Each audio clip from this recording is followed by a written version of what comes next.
বিষ্ণু বলেন জান্নাতে স্পেশাল দুইটা দরজা আছে, একটার নাম আব্বা আরেকটার নাম আম্মা। এই দুইটা দরজা আমাদের ঘরে আছে না নাই? এক সাহাবী বলল, নবী আইয়ুল আমালি আফদাল, এই পৃথিবীর বুকে সবচাইতে সেরা আমল কোনটা? বিষ্ণু বললেন তিনটা।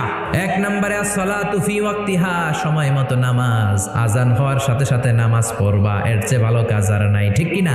দুই নম্বরে বিররুল ওয়ালিদাইন, মাতা পিতার খেদমত করা।